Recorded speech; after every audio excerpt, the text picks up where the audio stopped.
जब मैं छोटी थी तो मेरा परिवार बहुत गरीब था और हमारे पड़ोसी और रिश्तेदार हमें नीची नज़रों से देखते थे। मेरी माँ ने मुझे बचपन से ही सिखाया था, तुम्हें खूब पढ़ाई करनी है और बड़े होकर हमारे परिवार का नाम रोशन करना है।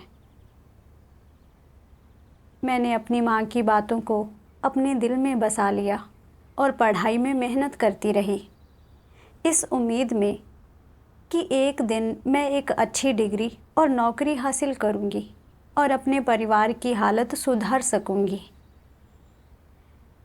एक बार एक फ्रैक्चर के लिए सर्जरी कराने के बाद मुझे प्लास्टर चढ़ा हुआ था और मैं चल नहीं सकती थी। मेरी माँ मुझे हर दिन गोद में उठाकर क्लास लेकर जाती थी। मैंने इतना दर्द सहा, दूसरों की अजीब नज़रों का सामना करते हुए अपनी शैक्षिक यात्रा जारी रखी। इस लक्ष्य को पाने के लिए मैंने अपनी पढ़ाई में कभी हार नहीं मानी, भले ही स्कूल के दौरान मुझे कुछ हादसों का सामना करना पड़ा। एक अच्छे विश्वविद्यालय में दाखिला लेने के लिए मैंने अपनी पढ़ाई में कभी कोताही नहीं बरती। हर दिन सुबह 7 बजे से रात 11 बजे तक खाने पीने और अन्य ज़रूरी कामों को छोड़कर मैं लगातार पढ़ाई करती थी। कॉलेज प्रवेश परीक्षा के बाद मैं अंततः एक शीर्ष विश्वविद्यालय में दाखिल हो गई। कॉलेज के तीसरे साल में मैंने ग्रेजुएट प्रवेश परीक्षा की तैयारी शुरू की। एक प्रतिष्ठित ग्रेजुएट कार्यक्रम में प्रवेश पाने के लिए मैंने लगभग 1 साल तक खुद को दुनिया से काट लिया था और 10 घंटे से भी अधिक समय तक लाइब्रेरी में बैठकर ग्रेजुएट स्कूल कोर्स का अध्ययन किया।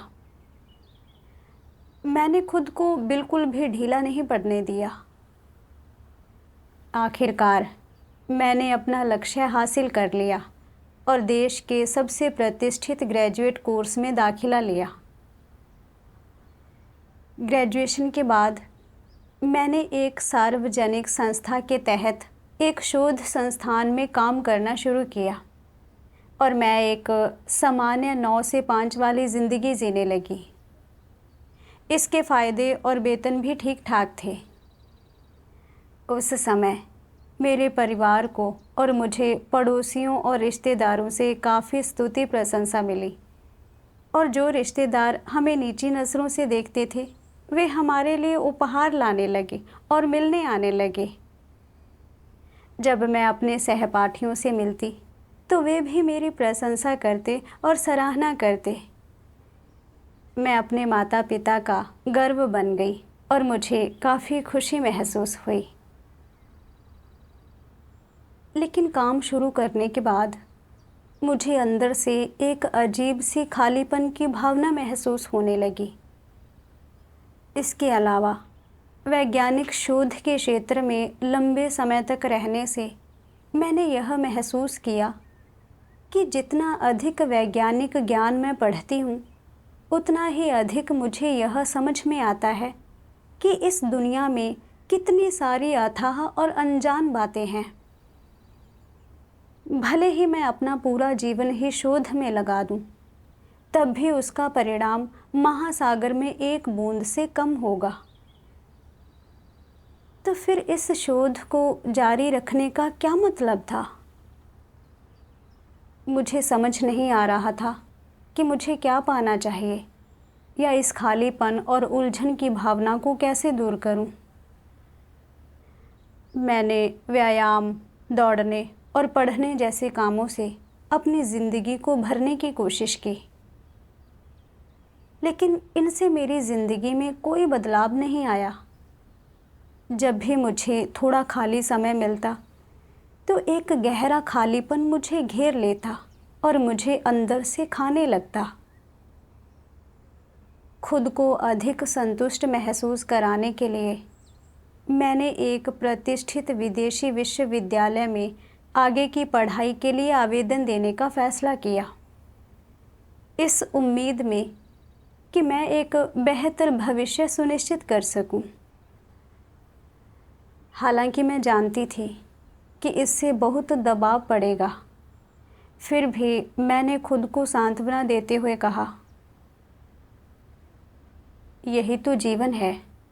जैसे पानी नीचे की ओर बहता है, वैसे ही लोग ऊपर बढ़ने का प्रयास करते हैं।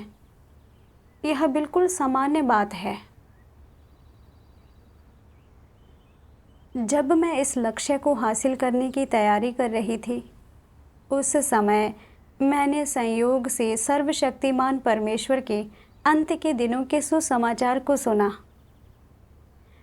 मैंने जाना कि मनुष्य को परमेश्वर ने बनाया था और शुरुआत में वे भ्रष्ट नहीं थे।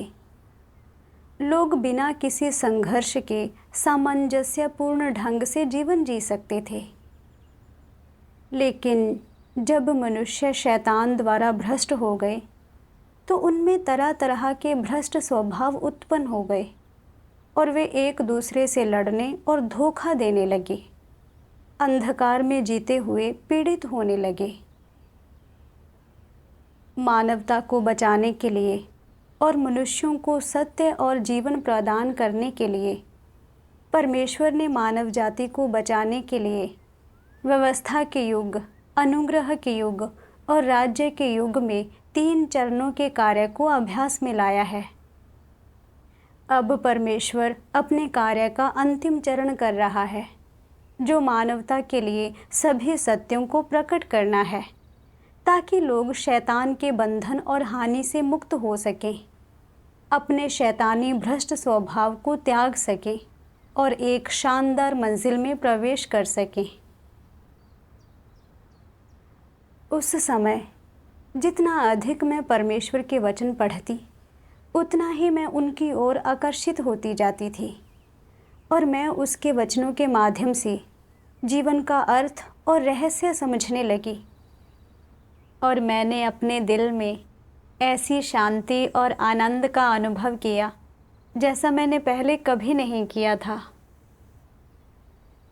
एक बार मैंने परमेश्वर के ये वचन पढ़े,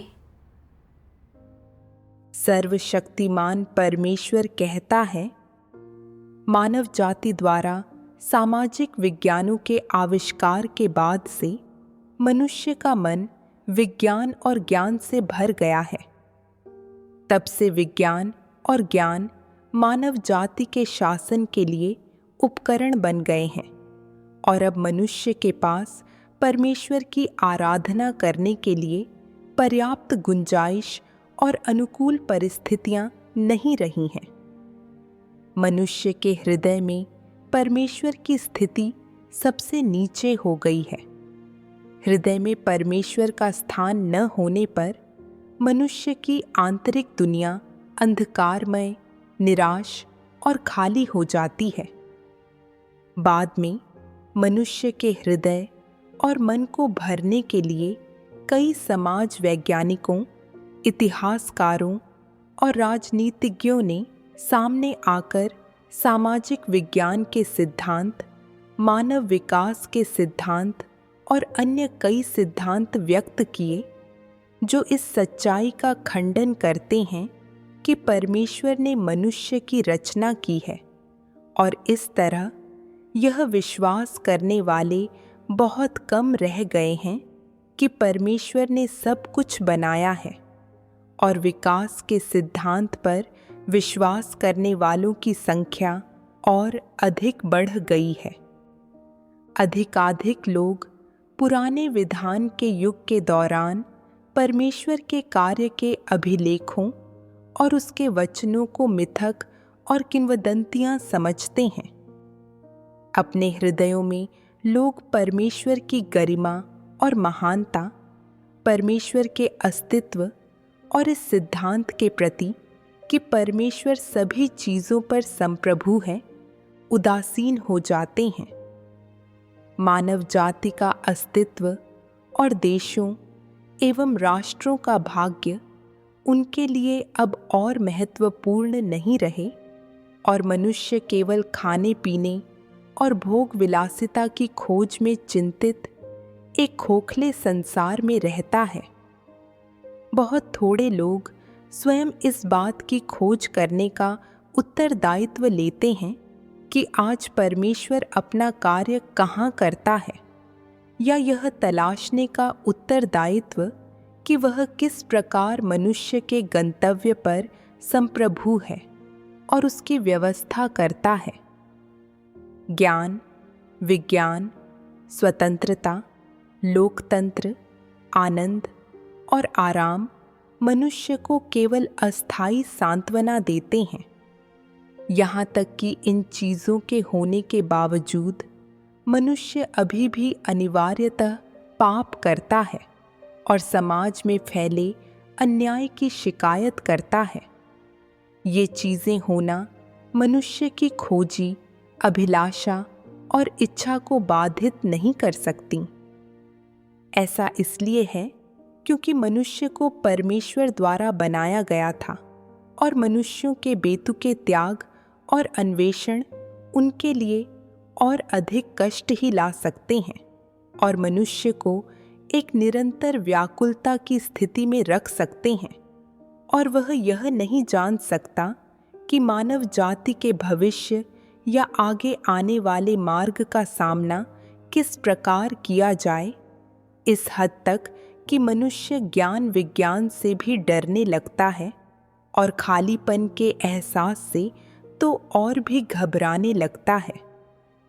इस संसार में चाहे तुम किसी स्वतंत्र देश में रहते हो या बिना मानवाधिकारों वाले देश में, तुम मानव जाति के भाग्य से बचकर भागने में सर्वथा असमर्थ हो। तुम चाहे शासक हो या शासित, तुम भाग्य, रहस्यों और मानव जाति के गंतव्य की खोज करने की इच्छा से बचकर भागने में सर्वथा असमर्थ हो, और उस अकथनीय खालीपन की भावना से बचकर निकलने में तो तुम और भी असमर्थ हो। इस प्रकार की घटनाएं, जो समस्त मानव जाति के लिए आम हैं, समाजशास्त्रियों द्वारा सामाजिक घटनाएं कही जाती हैं, फिर भी कोई महान व्यक्ति इस समस्या का समाधान करने के लिए सामने नहीं आ सकता। मनुष्य आखिरकार मनुष्य है और परमेश्वर का दर्जा और जीवन की जगह कोई मनुष्य नहीं ले सकता।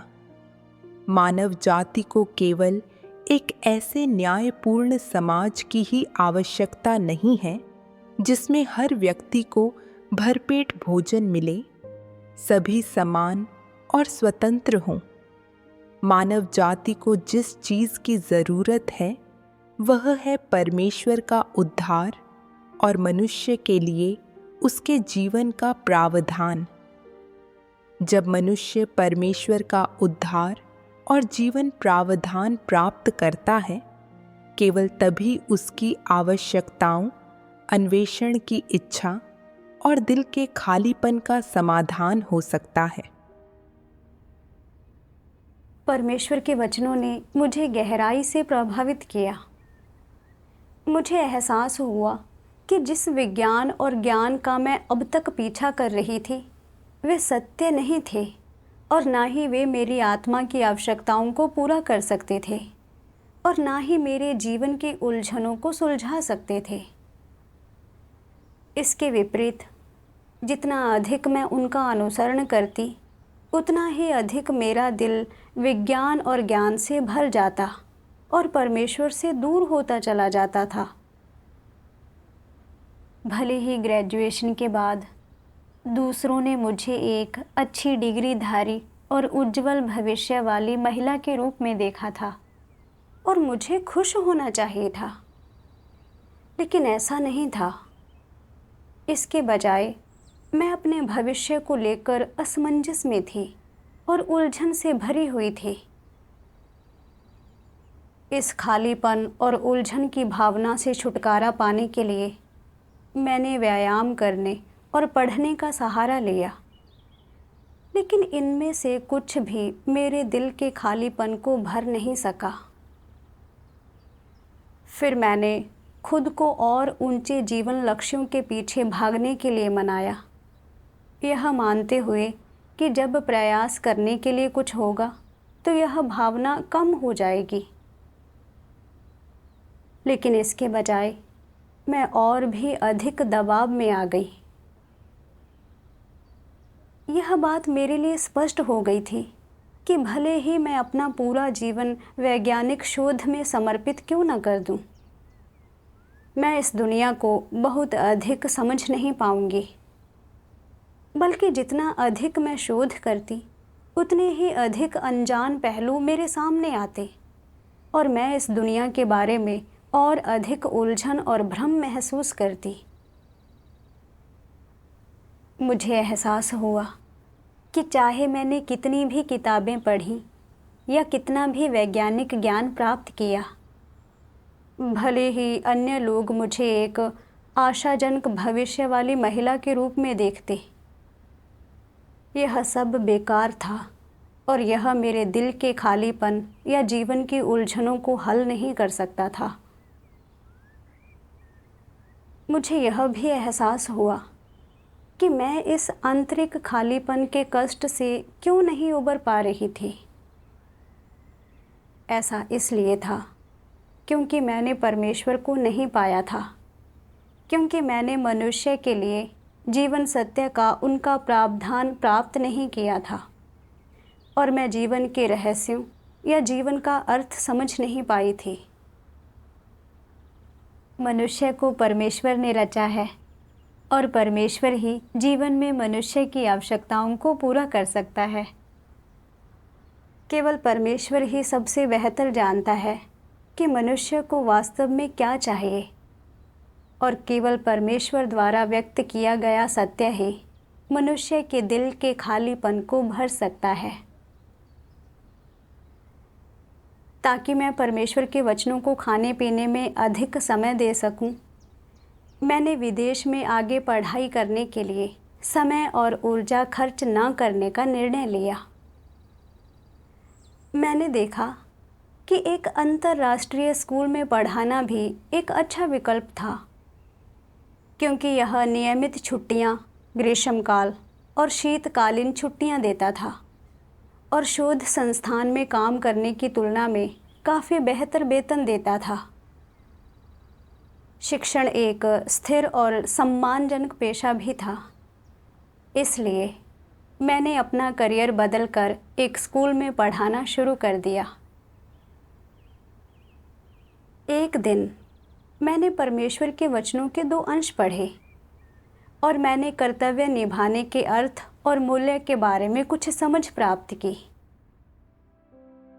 सर्वशक्तिमान परमेश्वर कहता है, मानव जाति के एक सदस्य और मसीह के समर्पित अनुयायियों के रूप में अपने मन और शरीर परमेश्वर के आदेश की पूर्ति करने के लिए समर्पित करना हम सभी की जिम्मेदारी और दायित्व है, क्योंकि हमारा संपूर्ण अस्तित्व परमेश्वर से आया है और वह परमेश्वर की संप्रभुता के कारण अस्तित्व में है।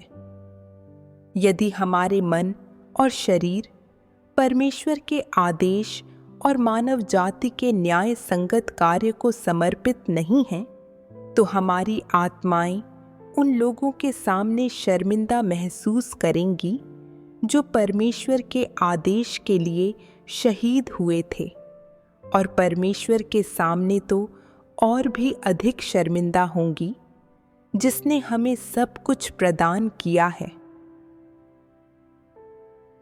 परमेश्वर उनकी खोज कर रहा है जो उसके प्रकट होने की लालसा करते हैं। वह उनकी खोज करता है जो उसके वचनों को सुनने में सक्षम हैं, जो उसके आदेश को नहीं भूलते और अपना तन मन उसे समर्पित करते हैं। वह उनकी खोज करता है जो उसके सामने शिशुओं के समान समर्पित और बिना प्रतिरोध करने वाले हों। यदि तुम किसी भी बल से बाधित हुए बिना खुद को परमेश्वर के प्रति समर्पित करते हो, तो परमेश्वर तुम्हारे ऊपर अनुग्रह की दृष्टि डालेगा और तुम्हें अपने आशीष प्रदान करेगा। यदि तुम्हारे पास ऊंचा रुतबा है, अत्यधिक प्रतिष्ठा है, प्रचुर ज्ञान है, असंख्य संपत्तियां हैं और बहुत से लोगों का सहारा है, लेकिन तुम इन बातों से अप्रभावित रहते हो और परमेश्वर के आह्वान और आदेश को स्वीकार करने और परमेश्वर तुमसे जो कुछ कहता है वह करने के लिए अभी भी उसके सम्मुख आते हो, तो फिर तुम जो कुछ भी करोगे वह सब पृथ्वी पर सर्वाधिक सार्थक ध्येय होगा और मनुष्य का सर्वाधिक न्याय संगत उपक्रम होगा। परमेश्वर के वचनों को पढ़ने के बाद मैंने परमेश्वर के इरादे को समझा। अंत के दिनों का यह कार्य मानवता को बचाने में परमेश्वर के कार्य का अंतिम चरण है। परमेश्वर को उम्मीद है कि अधिक से अधिक लोग उसका आदेश स्वीकारेंगे, ताकि वे उन लोगों को जो खालीपन और पीड़ा में जी रहे हैं उसके पास लाकर उसके उद्धार को प्राप्त कर सकें और शैतान के अत्याचार और भ्रष्टाचार से मुक्त हो सकें। यह मानवता का सबसे न्यायपूर्ण कार्य है और एक ईसाई के रूप में यह हमारी जिम्मेदारी और कर्तव्य है। कोई भी व्यक्ति चाहे कितने ही बड़े रुतबे, प्रतिष्ठा, ज्ञान या संपत्ति का मालिक हो, अगर वह इन चीज़ों को एक तरफ रखकर परमेश्वर का आदेश स्वीकार कर सके और एक सृजित प्राणी के रूप में अपना कर्तव्य निभा सके, तो यह कुछ ऐसा है जिसे परमेश्वर स्वीकार करता है। मैंने इस बारे में सोचा कि मैं परमेश्वर में विश्वास करने से पहले कैसे खालीपन और पीड़ा में जी रही थी। मुझे नहीं पता था कि अपने जीवन में आगे का रास्ता कैसे तय करना है और जीवन की कठिनाइयों और संकटों का सामना करते हुए मुझे कितनी पीड़ा और बेबसी महसूस होती थी। यह परमेश्वर का उद्धार ही था जिसने मुझे ऐसे खाली और उलझन भरे जीवन से बाहर निकाला और मुझे सहारा और दिशा प्रदान की। परमेश्वर ने पहले मुझे अपनी आवाज़ सुनने का मौका दिया, तो मुझे भी परमेश्वर के सुसमाचार को उन लोगों तक पहुंचाना चाहिए जो मेरी तरह खालीपन और पीड़ा में जी रहे हैं, ताकि वे भी परमेश्वर की आवाज़ सुन सकें, सत्य को समझ सकें और शांति और आनंद के साथ जी सकें। अपने मन में इन विचारों के साथ मैं अपना कर्तव्य निभाने के लिए अधिक समय चाहती थी, लेकिन स्कूल में मेरा दैनिक शेड्यूल पूरी तरह से व्यस्त था और कभी कभी मैं परमेश्वर के अधिक वचनों को पढ़ने का समय भी नहीं निकाल पाती थी। भाई बहनों को अपने कर्तव्यों को सक्रियता से निभाते देख मुझे बेचैनी महसूस होती थी और मैं इस नौकरी को छोड़ने के बारे में सोचती थी जो मेरा इतना समय और ऊर्जा खा रही थी। लेकिन मैं इसे छोड़ने के लिए तैयार नहीं थी। मैंने लगभग 20 साल सिर्फ इसलिए कठिन पढ़ाई की थी कि मुझे एक अच्छी डिग्री और एक अच्छी नौकरी मिले, और अभी काम करते ज़्यादा समय नहीं हुआ था। अपने माता पिता को सही से सम्मान भी नहीं दिला पाई थी, तो मैं इसे कैसे छोड़ सकती थी। मैं बहुत असमंजस में थी और यह नहीं समझ पा रही थी कि क्या निर्णय लूं। एक दिन मैंने परमेश्वर के वचनों का एक भजन सुना और मैं बहुत गहराई से प्रभावित हुई। परमेश्वर के लिए तुम्हारा विश्वास हो सबसे ऊंचा। अगर तुम परमेश्वर में विश्वास करना चाहते हो और अगर तुम परमेश्वर को प्राप्त करना चाहते हो और उसकी संतुष्टि हासिल करना चाहते हो, तो जब तक तुम एक निश्चित मात्रा में कष्ट सहन नहीं करते और एक निश्चित मात्रा में प्रयास नहीं करते, तब तक तुम ये चीज़ें प्राप्त करने में समर्थ नहीं होगे। तुम लोगों ने बहुत उपदेश सुना है, लेकिन सिर्फ उसे सुनने का यह मतलब नहीं कि वह उपदेश तुम्हारा है।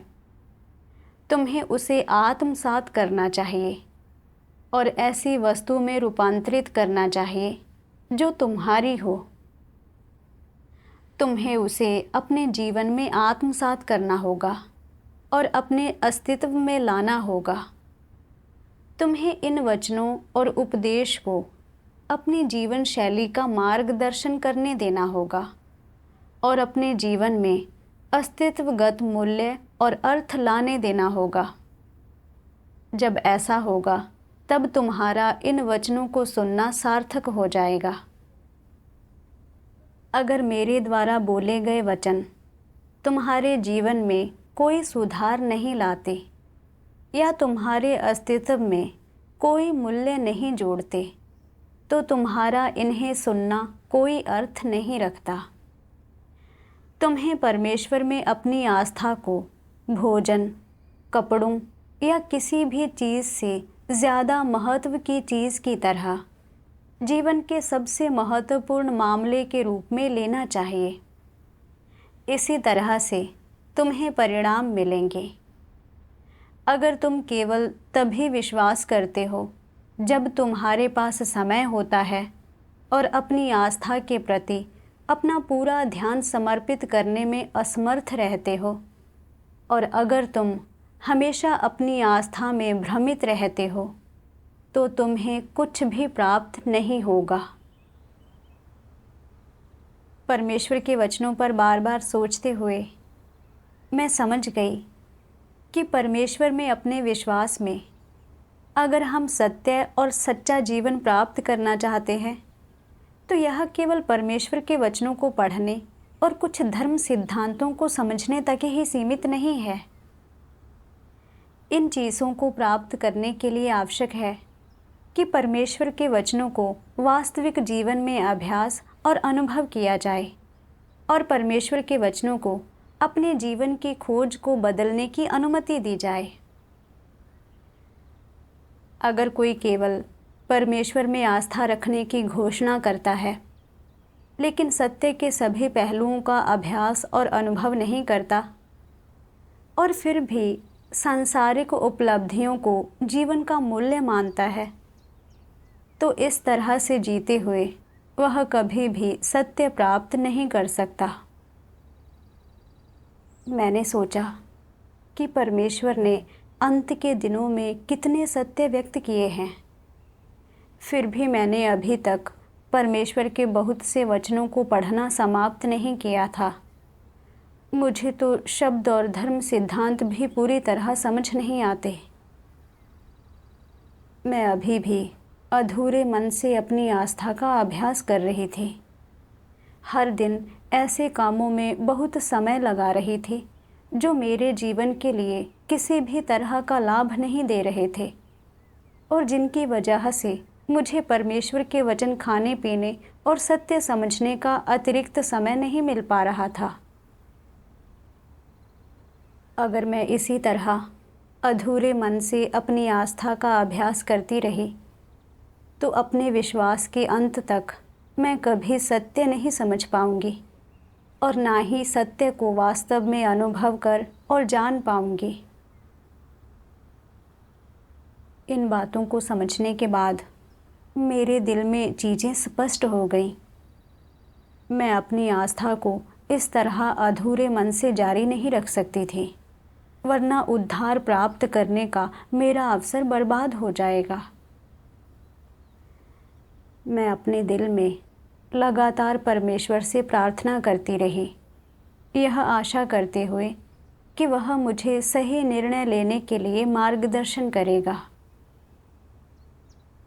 मैं यह भी सोचती रही कि जब मुझे पता चल गया है कि परमेश्वर में विश्वास करना और सत्य का अनुसरण करना जीवन का सही मार्ग है, तो भी नौकरी छोड़कर अपना कर्तव्य निभाना मेरे लिए इतना कठिन क्यों हो रहा है? मुझे असल में किस बात की चिंता थी? मैंने महसूस किया कि इसका एक कारण मेरे लिए अपने माता पिता की चिंता को छोड़ पाना मुश्किल था। मुझे इस बात की चिंता थी कि अगर मैंने काम करना और पैसे कमाना बंद कर दिया तो मैं अपने माता पिता को सही तरीके से सम्मान नहीं दिला पाऊंगी। और मुझे लगा कि इतने वर्षों की उनकी मेहनत और उम्मीदों के बाद मैं उन्हें निराश कर रही हूँ। मैंने इस संदर्भ में परमेश्वर के वचनों को खोजा। मुझे परमेश्वर के वचनों के 2 अंश याद आए। सर्वशक्तिमान परमेश्वर कहता है, जिस क्षण तुम रोते हुए इस दुनिया में आते हो, उसी पल से तुम अपनी जिम्मेदारियां निभाना शुरू कर देते हो। परमेश्वर की योजना और उसके विधान की खातिर तुम अपनी भूमिका निभाते हो और अपनी जीवन यात्रा शुरू करते हो। तुम्हारी पृष्ठभूमि जो भी हो और तुम्हारी आगे की यात्रा जैसी भी हो, किसी भी स्थिति में कोई भी स्वर्ग के आयोजनों और व्यवस्थाओं से बच नहीं सकता और कोई भी अपनी नियति को नियंत्रित नहीं कर सकता, क्योंकि जो सभी चीजों का संप्रभु है, सिर्फ वही ऐसा करने में सक्षम है। परमेश्वर ने इस संसार की रचना की और इसमें एक जीवित प्राणी मनुष्य को लेकर आया, जिसे उसने जीवन प्रदान किया। क्रमशः मनुष्य के माता पिता और परिजन हुए और वह अकेला नहीं रहा। जब से मनुष्य ने पहली बार इस भौतिक दुनिया पर नजरें डाली, तब से वह परमेश्वर के विधान के भीतर विद्यमान रहने के लिए नियत था। यह परमेश्वर की दी हुई जीवन की सांस ही है जो हर एक प्राणी को उसके वयस्कता में विकसित होने में सहयोग देती है। इस प्रक्रिया के दौरान किसी को भी महसूस नहीं होता कि मनुष्य परमेश्वर की देखरेख में वजूद में है और बड़ा हो रहा है, बल्कि वे यह मानते हैं कि मनुष्य अपने माता पिता की परवरिश के अनुग्रह में बड़ा हो रहा है और यह उसकी अपनी जीवन प्रवृत्ति है जो उसके बढ़ने की प्रक्रिया को निर्देशित करती है। ऐसा इसलिए है क्योंकि मनुष्य नहीं जानता कि उसे जीवन किसने प्रदान किया है या यह कहां से आया है, और यह तो वह बिल्कुल भी नहीं जानता कि जीवन की प्रवृत्ति किस तरह से चमत्कार करती है। वह केवल इतना ही जानता है कि भोजन ही वह आधार है जिस पर उसका जीवन चलता रहता है, कि अध्यवसाय ही उसके जीवन के अस्तित्व का स्रोत है और उसके मन का विश्वास वह पूंजी है जिस पर उसका अस्तित्व निर्भर करता है। परमेश्वर के अनुग्रह और भरण पोषण के प्रति मनुष्य पूरी तरह से बेखबर है और यही वह तरीका है जिससे वह परमेश्वर द्वारा प्रदान किया गया जीवन गंवा देता है। जिन मनुष्यों की परमेश्वर दिन रात परवाह करता है, उनमें से एक भी व्यक्ति परमेश्वर की आराधना करने की पहल नहीं करता। परमेश्वर अपनी बनाई योजना के अनुसार बस उस मनुष्य पर कार्य करना जारी रखता है जिससे कोई अपेक्षा नहीं है। वह ऐसा इस आशा में करता है कि एक दिन मनुष्य अपने सपने से जागेगा और अचानक जीवन के मूल्य और अर्थ को समझेगा।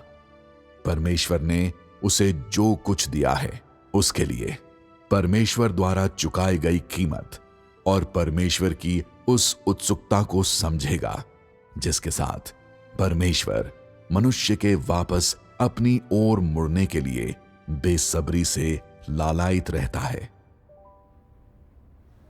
परमेश्वर के वचनों पर सोचते हुए मेरा दिल साफ हो गया और बहुत गहराई से प्रभावित हुआ। मनुष्य परमेश्वर से आता है और हमारे जीवन की सांस परमेश्वर ने दी है। हम पर अपने माता पिता का कुछ भी बकाया नहीं है। यह बात एक तथ्य है कि मेरे माता पिता ने मुझे पाला और मेरी शिक्षा का खर्च उठाया है। यह सब परमेश्वर की संप्रभुता और व्यवस्था का ही एक हिस्सा था। मेरे माता पिता तो केवल अपनी जिम्मेदारियों और दायित्वों को पूरा कर रहे थे। मेरी शिक्षा का स्तर भी परमेश्वर द्वारा पूर्व निर्धारित था। यह इस पर निर्भर नहीं था कि मेरे माता पिता मेरी शिक्षा के लिए कितना खर्च कर सकते थे। मुझे अपने माता पिता के प्यार और त्याग को परमेश्वर से समझना चाहिए था। पीछे मुड़कर देखें तो पता चलता है कि मेरे जीवन के किसी भी चरण पर मेरा नियंत्रण नहीं था। उदाहरण के लिए, मेरे गांव के मेरी उम्र के बच्चों में केवल मैं ही कई हादसों के कारण कक्षाओं से वंचित रही। फिर भी मेरी पढ़ाई सुचारू रूप से चलती रही। इसके अलावा बचपन में मेरे साथ कई गंभीर हादसे हुए थे, लेकिन वे सब बाल बाल बचने वाले हादसे थे। मैं परमेश्वर की देखभाल और संरक्षण के तहत इस मुकाम तक पहुंची हूँ और मेरी पूरी कृतज्ञता परमेश्वर को होनी चाहिए। इसके अलावा हम में से प्रत्येक के पास अपना मिशन होता है। मेरे पास एक मिशन और जिम्मेदारी है जो मुझे परमेश्वर ने सौंपी है, और जीवन का एक मार्ग है जो परमेश्वर ने मेरे लिए तय किया है, और मुझे केवल अपने माता पिता की अपेक्षाओं के लिए नहीं जीना चाहिए। मेरे माता पिता की अपनी किस्मत है, और ऐसा नहीं है कि कड़ी मेहनत करने और पैसा कमाने से मैं उनकी किस्मत बदल सकती हूँ। अगर परमेश्वर ने उनके लिए अनुकूल जीवन स्थितियाँ पहले से निर्धारित नहीं की हैं, तो चाहे मैं कितनी भी कोशिश कर लूँ, उनका कोई लाभ नहीं होगा। मुझे अपने हाथों से अपने माता पिता के लिए एक सुखी जीवन बनाने की कोशिश करते नहीं रहना चाहिए। अब जब मैंने अंततः जीवन में सही मार्ग खोज लिया है और परमेश्वर के वचनों से जीवन का प्रावधान प्राप्त कर लिया है, तो मुझे परमेश्वर के वचनों के अनुसार अभ्यास करना चाहिए, परमेश्वर की ओर देखना चाहिए। सब कुछ, जिसमें मेरे माता पिता भी शामिल हैं, उन्हें सौंप देना चाहिए और सत्य की लगन से तलाश करनी चाहिए।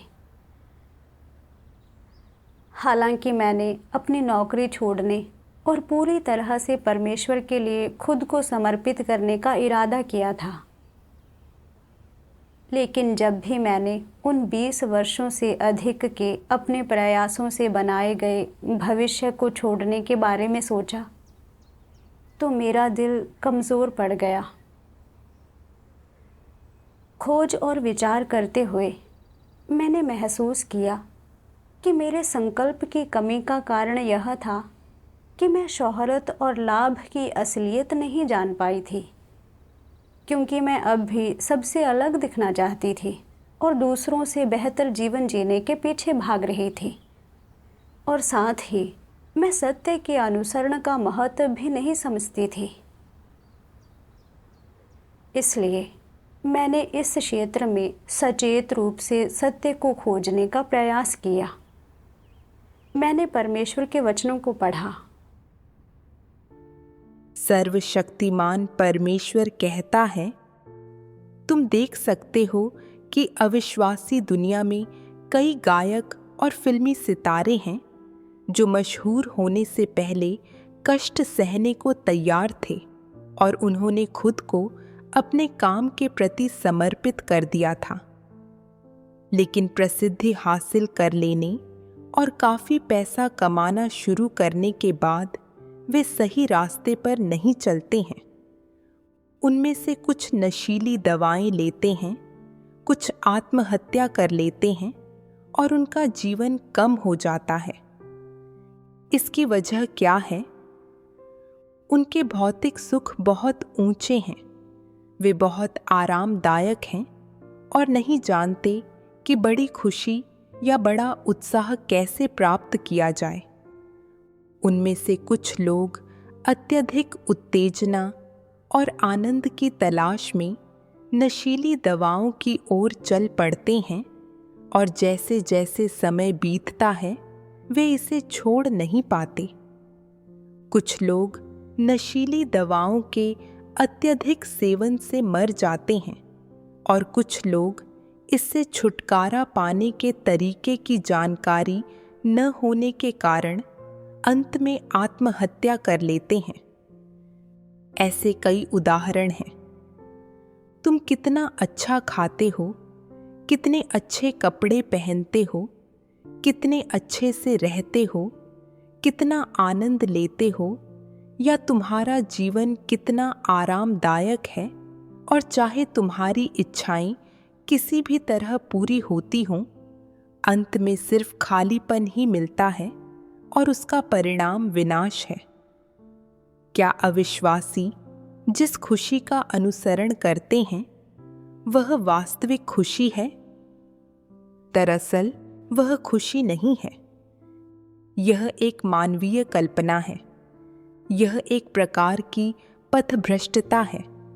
यह लोगों को पथभ्रष्ट करने का एक तरीका है।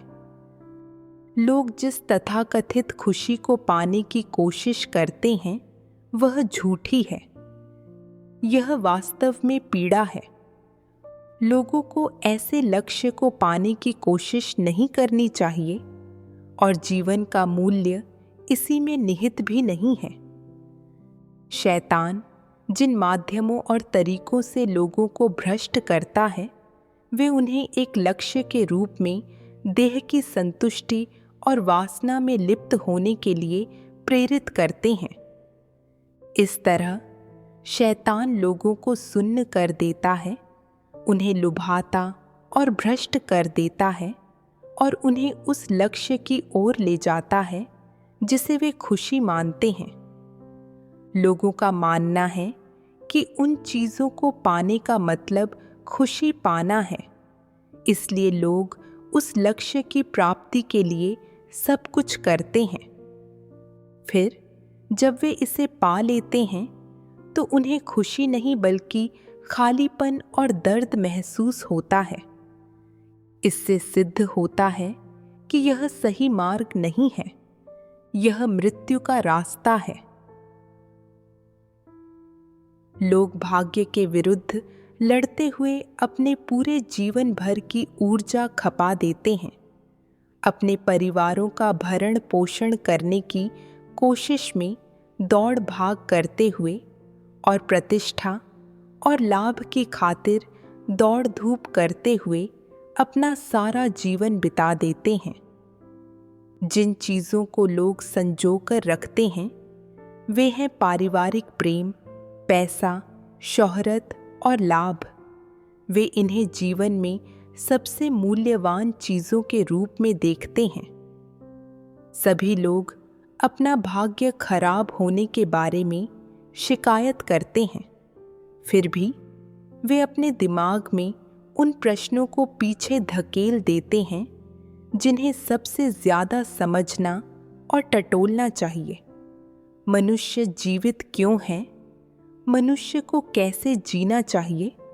और मानव जीवन का मूल्य और अर्थ क्या है? उनका जीवन चाहे जितना भी लंबा हो, जब तक कि उनकी युवावस्था उनका साथ नहीं छोड़ देती, उनके बाल सफ़ेद नहीं हो जाते और उनकी त्वचा पर झुर्रियाँ नहीं पड़ जाती, वे अपना सारा जीवन शोहरत और लाभ के पीछे भागने में ही लगा देते हैं। तब जाकर उन्हें एहसास होता है कि शोहरत और लाभ उन्हें बूढ़ा होने से नहीं रोक सकते हैं। धन हृदय के खालीपन को नहीं भर सकता है। तब जाकर वे समझते हैं कि कोई भी व्यक्ति जन्म, उम्र के बढ़ने, बीमारी और मृत्यु के नियमों से बच नहीं सकता है और नियति के आयोजनों से कोई बच नहीं सकता है। यद्यपि जीवित बचे रहने के जिन विभिन्न कौशलों पर महारत हासिल करने के लिए लोग अपना जीवन गुजार देते हैं, वे उन्हें भरपूर भौतिक सुख दे सकते हैं, लेकिन वे कौशल किसी मनुष्य के हृदय में कभी भी सच्ची तसल्ली और स्थिरता नहीं ला सकते हैं। इसके बजाय वे लोगों को निरंतर उनकी दिशा से भटकाते हैं, लोगों के लिए स्वयं पर नियंत्रण रखना कठिन बनाते हैं और उन्हें जीवन का अर्थ सीखने के एक के बाद एक अवसर से वंचित कर देते हैं और वे लोगों के अंदर इस बारे में छिपी हुई परेशानियां खड़ी करते हैं कि किस प्रकार सही ढंग से मृत्यु का सामना करें। लोगों के जीवन इस तरह बर्बाद हो जाते हैं। सृष्टिकर्ता सभी के साथ निष्पक्ष ढंग से व्यवहार करता है, सभी को उसकी संप्रभुता का अनुभव करने और उसे जानने का जीवन भर का अवसर प्रदान करता है। फिर भी जब मृत्यु निकट आती है, जब मौत का साया उस पर मंडराता है, केवल तभी मनुष्य उस रोशनी को देखना आरंभ करता है और तब तक बहुत देर हो चुकी होती है। परमेश्वर के वचनों पर विचार करते हुए मैंने समझा कि चाहे किसी का भौतिक जीवन कितना भी अच्छा क्यों ना हो, या चाहे कोई कितनी भी शोहरत और लाभ हासिल कर ले, यह चीज़ें सच्चा सुख नहीं हो सकती। शोहरत और लाभ का पीछा करना वह तरीका है जिससे शैतान लोगों को परमेश्वर से दूर भटकाता है। भले ही मैं अपना पूरा जीवन धन, शोहरत और लाभ का पीछा करने में बिता दूं, ये चीज़ें मुझे आध्यात्मिक खालीपन और पीड़ा से मुक्त नहीं कर पाएंगी, बल्कि इसके विपरीत ये मुझे सत्य प्राप्त करने का मौका चूकने और अपना जीवन बर्बाद करने की ओर ले जाएंगी।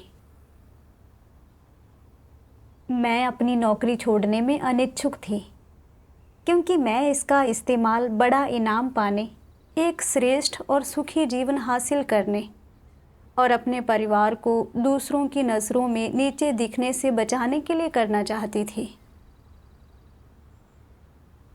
लेकिन क्या ऐसा जीवन प्राप्त करना सचमुच सुख है?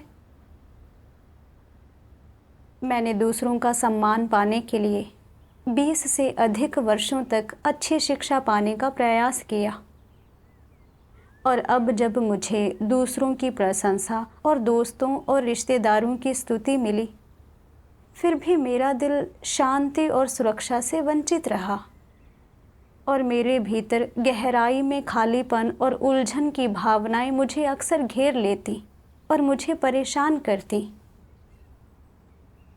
इसके अलावा इस तरह का पीछा करना मुझ पर भारी दबाव डालता था। मैं हमेशा दूसरों के साथ तुलना और प्रतिस्पर्धा में उलझी रहती थी।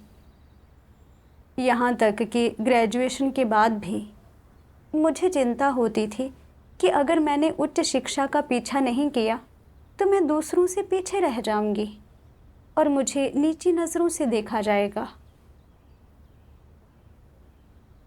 हालांकि मुझे वैज्ञानिक अनुसंधान का काम बिल्कुल पसंद नहीं था, फिर भी दूसरों का सम्मान पाने के लिए मैंने खुद को विदेश में आगे की पढ़ाई करने, अपने शोध को जारी रखने और यहाँ तक कि अपना पूरा जीवन इसके लिए प्रयास करने के लिए मजबूर किया।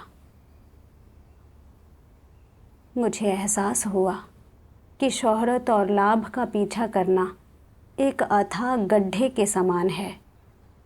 इसे कभी भी भरा नहीं जा सकता और यह आत्मा में दमन और बेचैनी की भावना लाता है, जो किसी भी तरह का सुख प्रदान नहीं करता। जैसे कई मशहूर हस्तियाँ और लेखक होते हैं, उनके पास शोहरत, धन और भौतिक सुखों की कोई कमी नहीं होती, लेकिन अंत में वे फिर भी जीवन को खाली महसूस करते हैं और उन्हें यह नहीं पता होता कि उन्हें किसका अनुसरण करना चाहिए। कुछ नशे का सहारा लेते हैं, जबकि अन्य अवसाद में पड़ जाते हैं और आत्महत्या कर लेते हैं। इससे साबित होता है कि धन और भौतिक संपत्ति का आनंद सच्चे सुखी जीवन का आधार नहीं है।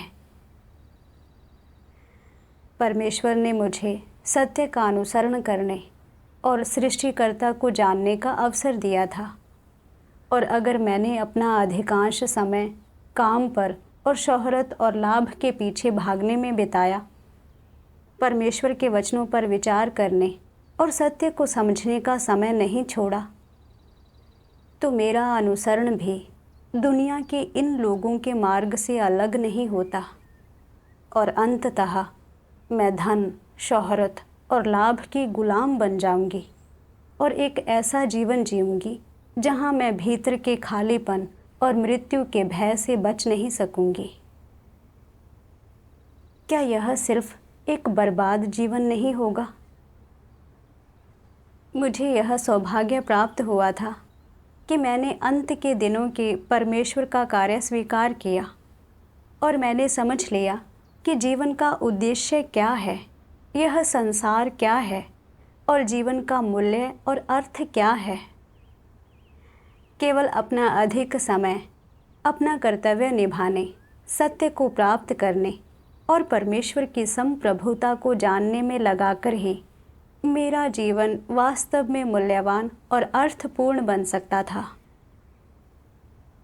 इन बातों को समझने के बाद मुझे अपने जीवन के मार्ग को लेकर और अधिक स्पष्टता प्राप्त हुई, और मैंने यह संकल्प लिया कि मैं अपनी इस नौकरी को छोड़ दूंगी जो मेरा इतना अधिक समय ले रही थी।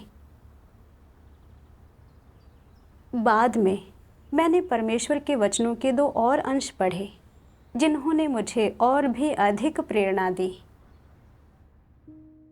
सर्वशक्तिमान परमेश्वर कहता है, वह जो हर चीज पर संप्रभु है, गीत सुनने के बाद तुम लोगों को अपने हृदय में क्या विचार करना चाहिए? यदि मानव जाति को यह पता होता कि वे क्यों जीते हैं और क्यों मरते हैं, और वास्तव में इस दुनिया और सभी चीज़ों पर संप्रभु कौन है और कौन हर चीज़ पर शासन करता है, और वह वास्तव में कहाँ है और वह मनुष्य से क्या चाहता है, यदि मानव जाति इन बातों को समझ पाती तो उन्हें पता होता कि सृष्टिकर्ता के साथ कैसा व्यवहार करना है और उसकी आराधना कैसे करनी है और कैसे उसके प्रति समर्पण करना है। इससे उनके हृदय को आध्यात्मिक शक्ति, शांति और खुशी मिलती है, और वे ऐसी यातना और पीड़ा में नहीं रहते। अंत में लोगों को सत्य समझना चाहिए। वे अपने जीवन के लिए जो भी राह चुनते हैं वह अहम होती है, और वे कैसे जीते हैं यह भी महत्वपूर्ण है। कोई कैसे जीता है और वह किस राह पर चलता है, इससे तय होता है कि उसका जीवन आनंदमय है या दुखमय। यह बात लोगों को समझनी चाहिए। इस संसार में लोग चाहे कितनी भी व्यस्तता से भाग दौड़ करें, वे चाहे पेशेवर तौर पर कितने भी संपन्न हो जाएं, चाहे उनके परिवार कितने भी खुशहाल रहें, चाहे उनका परिवार कितना भी बड़ा हो, चाहे उनका रुतबा कितना भी प्रतिष्ठित हो, क्या वे मानव जीवन के सच्चे मार्ग पर चलने में समर्थ हैं? प्रसिद्धि और लाभ, संसार या अपने करियर के पीछे भागते हुए क्या वे इस सत्य को देख पाने में समर्थ हैं कि परमेश्वर ने ही समस्त चीज़ों की रचना की है और वही मानव जाति के भाग्य पर संप्रभुता रखता है? यह संभव नहीं है। चाहे लोग किसी का भी अनुसरण करें या किसी भी मार्ग पर चलें, यदि लोग इस सत्य को स्वीकार नहीं करते कि परमेश्वर ही मानव जाति के भाग्य पर संप्रभुता रखता है, तो चाहे वे किसी भी मार्ग विशेष का अनुसरण कर रहे हों, उनका चुना गया मार्ग गलत है। यह उचित मार्ग नहीं है, बल्कि विकृत मार्ग है। यह बुराई का मार्ग है। यह कोई मायने नहीं रखता कि तुमने अपने आध्यात्मिक सहारे से संतुष्टि प्राप्त की है या नहीं की है, और इससे भी कोई फर्क नहीं पड़ता कि तुमने वह सहारा कहाँ पाया है। यह सच्चा विश्वास नहीं है, और यह मानव जीवन के लिए उचित मार्ग भी नहीं है। सच्चा विश्वास कैसा होता है? यह परमेश्वर के प्रकटन और कार्य को स्वीकारना और परमेश्वर द्वारा व्यक्त समस्त सत्य को स्वीकारना है। यह सत्य ही मानव जीवन के लिए सही राह और सत्य और जीवन है, जिसका लोगों को अनुसरण करना चाहिए। जीवन में सही राह पर चलने का मतलब है परमेश्वर का अनुसरण करना और उसके वचनों की अगुवाई में सत्य को समझने, अच्छाई बुराई में भेद करने और यह जानने में सक्षम होना कि क्या सकारात्मक है और क्या नकारात्मक, और उसकी संप्रभुता और सर्वशक्तिमत्ता को समझना। जब लोग सच में अपने दिलों में यह समझते हैं कि परमेश्वर ने न केवल स्वर्ग और पृथ्वी और सभी चीज़ों को बनाया है, बल्कि वह ब्रह्मांड और सभी चीज़ों पर संप्रभुता भी रखता है, तो वे उसके सभी आयोजनों और व्यवस्थाओं के आगे समर्पण कर सकते हैं, उसके वचनों के अनुसार जीते हैं और परमेश्वर का भय मानकर बुराई से दूर रहते हैं। मानव जीवन के लिए सही राह पर चलना यही है। जब लोग जीवन में सही राह अपनाते हैं, तो वे समझ सकते हैं कि लोग आखिर क्यों जीते हैं और प्रकाश में रहने और परमेश्वर की आशीष और स्वीकृति पाने के लिए उन्हें किस तरह जीना चाहिए। धर्म ग्रंथ में अय्यूब के बारे में लिखा गया है कि अंत में अय्यूब वृद्धावस्था में दीर्घायु होकर मर गया। इसका अर्थ है कि जब अय्यूब की मृत्यु हुई तो उसे कोई पछतावा नहीं था और उसने कोई पीड़ा महसूस नहीं की, बल्कि स्वाभाविक रूप से इस संसार से चला गया। अय्यूब ने चाहे जो भी अनुभव किया हो, जीवन में उसकी खोज और लक्ष्य पीड़ादायक नहीं थे, वरन सुखद थे। वह सृष्टिकर्ता द्वारा उसे प्रदान आशीषों या स्वीकृति की वजह से ही खुश नहीं था, बल्कि इससे भी अधिक अपने अनुसरणों और जीवन लक्ष्यों की वजह से परमेश्वर का भय मानने और बुराई से दूर रहने के जरिए सृष्टिकर्ता की संप्रभुता के बारे में अर्जित बढ़ते ज्ञान और बढ़ती सच्ची समझ की वजह से खुश था। और इसके अलावा वह सृष्टिकर्ता की संप्रभुता के अधीन होने के नाते परमेश्वर के अद्भुत कर्मों के व्यक्तिगत अनुभव की वजह से और मनुष्य और परमेश्वर के मेल जोल, परिचय और पारस्परिक समझ के नाजुक किंतु अविस्मरणीय अनुभवों और स्मृतियों की वजह से खुश था। अय्यूब उस सांत्वना और प्रसन्नता की वजह से खुश था जो सृष्टिकर्ता के इरादों को जानने से आई थी और परमेश्वर का भय मानने वाले हृदय की वजह से खुश था, जो उसमें यह देखने के बाद उभरा था कि परमेश्वर महान, अद्भुत, प्यारा और विश्वसनीय है। अय्यूब बिना किसी कष्ट के अपनी मृत्यु का सामना इसलिए कर पाया क्योंकि वह जानता था कि मरने के बाद वह सृष्टिकर्ता के पास लौट जाएगा। जीवन में उसके लक्ष्यों और जो उसने हासिल किया था उनकी वजह से ही सृष्टिकर्ता द्वारा उसके जीवन को वापस लेने के समय वह शांति से मृत्यु का सामना कर पाया और इतना ही नहीं, शुद्ध और चिंता मुक्त होकर वह सृष्टिकर्ता के सामने खड़ा हो पाया था। परमेश्वर के वचनों को पढ़ने के बाद मुझे एहसास हुआ कि जीवन में केवल एक ही अवसर मिलता है और व्यक्ति अपने जीवन का कौन सा मार्ग चुनता है यह बहुत महत्वपूर्ण है, क्योंकि यही तय करता है कि उसका जीवन सुखी और अर्थपूर्ण होगा या नहीं। अगर कोई व्यक्ति अपना अधिकांश जीवन दुनियावी शोहरत और लाभ की तलाश में या परिवार और शारीरिक चीज़ों पर ध्यान केंद्रित करते हुए बिताता है तो वह जीवन के सही मार्ग पर नहीं चल सकता, ना ही सृष्टिकर्ता को जान सकता है और ना ही यह समझ सकता है कि वह क्यों जी रहा है। इस तरह जीने से व्यक्ति को खालीपन और पीड़ा का अनुभव होगा। केवल परमेश्वर का अनुसरण करके अपने समय का उपयोग सृजित प्राणी का कर्तव्य निभाने, सत्य की तलाश करने और परमेश्वर को जानने में करके ही किसी का जीवन वास्तव में मूल्यवान हो सकता है। ठीक अय्यूब की तरह उसने सृष्टिकर्ता की संप्रभु व्यवस्थाओं का वास्तविक और ठोस अनुभव प्राप्त किया और सृष्टिकर्ता की संप्रभुता का सच्चा अनुभव और समझ प्राप्त करके अय्यूब सृष्टिकर्ता के अधिकार के प्रति समर्पण कर सका और मृत्यु के भय को त्यागते हुए अंत में वृद्धावस्था में दीर्घायु होकर मर गया।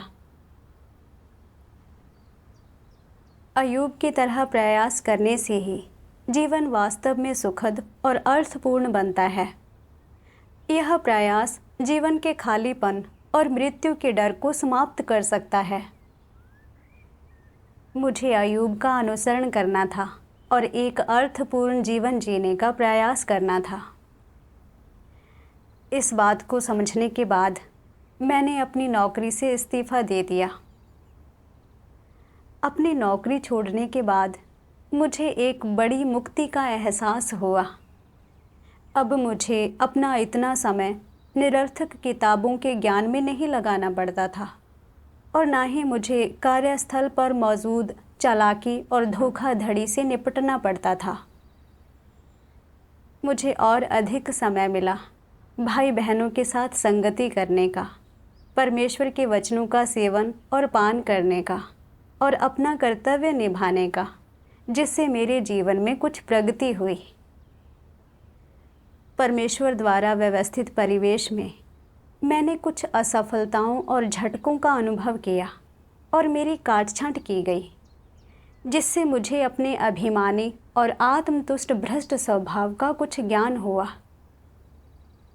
मैंने यह भी समझा कि एक सृजित प्राणी के रूप में मुझे अपने उचित स्थान पर खड़े होकर एक विवेक युक्त व्यक्ति बनना चाहिए, जो व्यवहारिक ढंग से सृजित प्राणी का कर्तव्य पूरा करता है। मेरा नौकरी छोड़ पाना, परमेश्वर का अनुसरण करना और एक मूल्यवान और सार्थक जीवन जीने का प्रयास करना परमेश्वर के वचनों के मार्गदर्शन और अगुवाई की वजह से संभव हो पाया। इसके लिए मैं परमेश्वर की बेहद आभारी हूँ।